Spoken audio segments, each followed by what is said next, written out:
The year was 1913. Woodrow Wilson was president, and powerful banking interests, who had been trying for years, finally achieved their long-term goal of a silent coup d'etat by taking control of the American government. The first thing they did to accomplish their takeover was convince Secretary of State Philander Knox to lie to the American people and tell them that the 16th Amendment, the Income Tax Amendment, had been legally ratified by the states when it was not. The bankers knew that this tax would ultimately end up in their pockets. Because of this fraud, the American people were led to believe there was now a tax on their labor. Congress and the President are completely aware of this fraud, and it was even cited in a recent court case.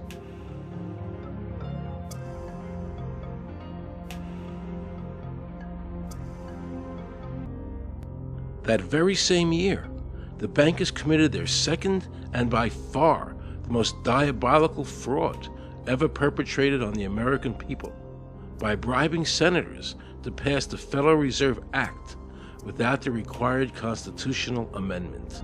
All in favor, say aye. They did this during Christmas vacation, when many senators were home celebrating the holidays with their families. And that's how the unconstitutional Federal Reserve Act came into being. They were very clever, and they understood that whoever issued the money for America would control the government. The bankers won, and the American people lost, because most politicians will sell their soul for $1. And now the Federal Reserve could issue dollars legally. As Mayer Rothschild said, "Give me control of a nation's money supply, and I care not who makes its laws." He knew that he and the other bankers would now control the laws of the nation. Government gave these bankers one of its most important powers, and now had to borrow money from them and pay interest to finance the government. So the American people were forced to lower their standard of living and pay a graduated income tax to the government, just so the government could give these bankers more profits. Most people believe that the income tax system is legal and that the revenue from the tax is used in the public interest. However, there is a substantial, conclusive body of evidence that proves that our income tax system represents the most pernicious form of tyranny. It is the greatest hoax ever perpetrated by government against the working men and women of America. Joe Bannister and I had a meeting in the White House with President Clinton's economic advisor, Jason Furman. He accepted the remonstrance for the president. On June 2nd, I called and spoke with him. His words were, "We have decided that the issue of the legality of the income tax is not a high priority matter for the White House, and we will not be participating in any conference on the subject." Why do you think you've been able to get away with not paying or filing your income taxes for so long? Well, first of all, I've not gotten away with anything. I'm not hiding from anyone. I'm simply asking the IRS to show me the laws that apparently require me to do these things, and they are suspiciously reticent to answer questions from me, and of course there are millions of other people, many other organizations who have attempted to get answers. They act very suspiciously when asked to simply sit down at the table with the American people and discuss what their obligations are. Rather than pulling up a chair, they pull out a club. As a matter of fact, David K. Johnston of the New York Times asked Terry Lemons of the IRS, "Why won't the IRS answer the questions set forth in the petitions from the American people?" Mr. Lemons' response was, "The government is answering the questions through enforcement actions in the courts." This is a very chilling remark on the government's use of brute force instead of civility and logic. The federal government itself refuses to provide the American people who are coercively being subjected to this extraction of their private property without any underlying legal justification. There is no law that requires the average American worker in the private sector to pay a direct, unapportioned tax on their labor and compensation for services. There is no law. We've been brainwashed. People have been told, that you need this income tax system to fund government, which is absolutely ridiculous. I mean, my question is, well, if that's true, how did we fund government from 1776 to 1913? The main purpose of the income tax is not to raise revenue, but to redistribute wealth and to control society. And a lot of people might say, well, gee, if there wasn't an income tax, what would happen to education? They don't understand that education is paid for the most part, out of state and local taxes, your property tax. People might say, well, how are we going to build and maintain our highways if there's no money coming into the government? We need our highways. There is a tax on every gallon of gasoline that people buy. Proceeds from the income tax do not pay for highway construction.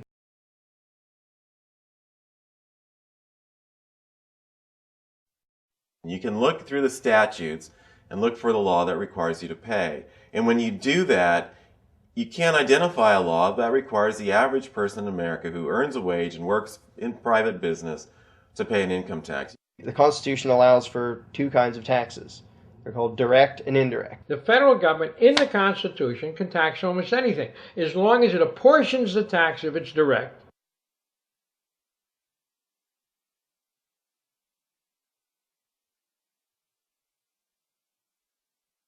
The indirect tax is, for example, an excise tax. I can avoid the excise tax on gasoline. I can choose to ride my bicycle. I can avoid the excise tax on tobacco. I can choose not to smoke, or I can grow my own tobacco.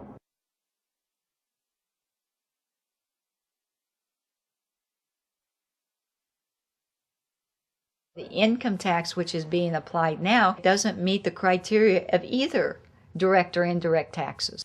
The IRS claims that in 1913, the 16th Amendment, the Income Tax Amendment, allowed the government a third form of taxation. What was the Supreme Court's ruling on that? The Supreme Court in the case of Stanton versus Baltic Mining. I mean, what could be clearer than this? The provisions of the 16th Amendment conferred no new power of taxation. The Ruschauer case also said that the 16th Amendment did not impose any new taxes and did not change any of the taxing restrictions of the Constitution. There were also several other major Supreme Court cases in that same period from 1916 up until about 1923. Stratton Independence versus Hobart, Southern Pacific versus Lowe, Bowers versus Curbo Empire, Burnett versus Harmel, Doyle versus Mitchell. It's actually very simple.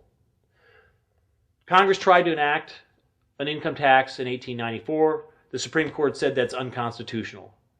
When the Supreme Court says something is unconstitutional, it's unconstitutional. They tried again in 1913, and the Supreme Court said the 16th Amendment conferred no new power of taxation. So, if they didn't have it then, and they didn't get it, they don't have it. There is no constitutional basis for a tax on the wages of Americans living and working in the 50 states of the Union. Period.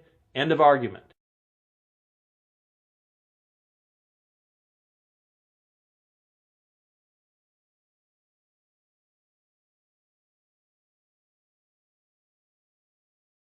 I have a letter here from Daniel Inouye's office of the United States Senate that says, based on the research performed by the Congressional Research Service, there is no provisions which specifically and unequivocally require an individual to pay an income tax.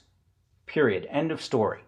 There is no law, and to date, nobody has been able to show that there is a law for the average American citizen working day in and day out to pay an income tax. The definition of income in the Constitution was given in the Eisner versus Macomber case, and it turns on gains or profits that are made from some activity. Doyle versus Mitchell, 247 U.S. 179, 1918. Here's what he said.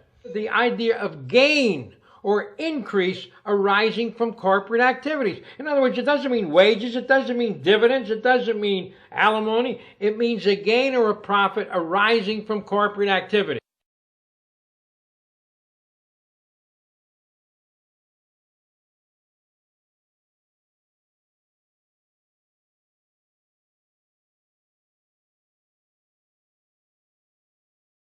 There is nothing in the Internal Revenue Code that creates any such thing as an income tax evasion or crime. There's nothing in the code that allows IRS agents to seize property. The government is involved in judicial blackmail.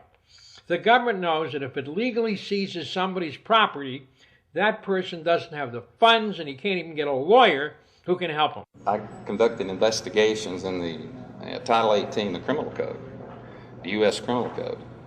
And in there, the statutes and the regulations are very specific as to what's violating the statute. In the Internal Revenue Code, Title 26, there's nothing specific in there. I mean, even the FBI is feared the IRS. You have to understand that an agency which will unlawfully impose a tax that doesn't exist is not going to care. If we, the people, don't know what our rights are, they're not going to tell us. If Americans just learned that the IRS was actually knowingly deceiving them, that would be enough for them to rise up and put a stop to it. This small booklet includes the Constitution of the United States, the Bill of Rights, the Declaration of Independence. This is a document that every citizen should read. It's a document which freed an entire nation. This is the Internal Revenue Code, and this document, and the unlawful application of this document by the Internal Revenue Service has enslaved the nation that this document attempted to free. Now it all became clear. I understood why the IRS wouldn't go on camera and talk about where the law was. I understood why all the senators I called refused to be interviewed. There is no law. And now you know what our political leaders and the courts have known for decades and have tried to cover up. The United States Constitution strictly forbids a direct, unapportioned tax on the wages and salaries of American citizens. The United States Supreme Court has consistently ruled that the income tax is a tax on profits and gains, not on labor and wages. On behalf of the American people, I challenge the IRS to show me a statute that allows a direct, unapportioned tax on the wages and labor of the American people. They're calling us tax cheats, they're calling us fanatics, they're calling us weirdos. I don't care what you call me, but I have one question. Where is the law? Show me the law. In November 2004, the government arrested former IRS criminal investigator Joe Bannister. They charged him with fraud for telling the American people the truth about the income tax laws. The jury obviously agreed with Joe. Vernice Kuglin, a Federal Express pilot, claimed there was no law requiring Americans to file an income tax. She also won in court. Nobody can know what the law is, because the law is what the judges say the law is. The lower courts today will not allow people, especially in tax cases, to bring in Supreme Court decisions as their evidence.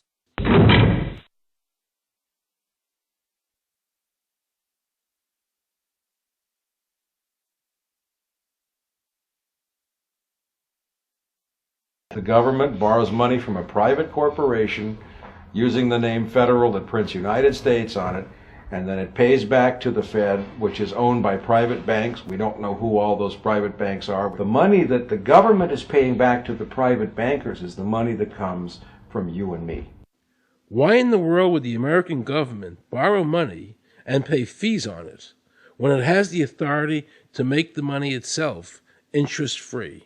The government works for a private bank, and the private bank works for its owners. People talk to me about, the issue of Republican versus Democrat, as if they don't get it. And I say, look, here's the way you get it. It's organized crime. All you do is you call the Republicans the Genoveses, and you call the Democrats the Gambinos. The people at the top, they treat it like a crap game, like it's their crap game, like they're making lots of money. Occasionally, somebody at the table shoots each other, but the moment anything threatens their crap game, they all unite to protect it. They're both controlled by the same financial, economic, and corporate interests. Once the banks get into the picture and they form a partnership with the government gives them the legal power now to create bank-issued money backed by the coercive power of government to require everybody to accept that bank money. In the course of the last century, they have converted this nation from a nation of independent freeholders to a nation of employees. And they're just one step away from being serfs. Most people spend the great bulk of their money for taxes, interest, and inflation. And all of that money goes to these two groups that comprise the cartel and their partner, the federal government. It's not a coincidence. The board of directors of the Federal Reserve System is chosen by the president from a list prepared by the bankers themselves. The process of finding a Greenspan replacement is ongoing and is being managed by a small group of people responsible for coming up with a list of nominees. It's important that whomever I pick is viewed as an independent person from politics. Government should create, issue, and circulate all the currency. Creating and issuing money is the supreme prerogative of government and its greatest creative opportunity. Adopting these principles will save the taxpayers immense sums of interest, and money will cease to be the master and become the servant of humanity. Abraham Lincoln.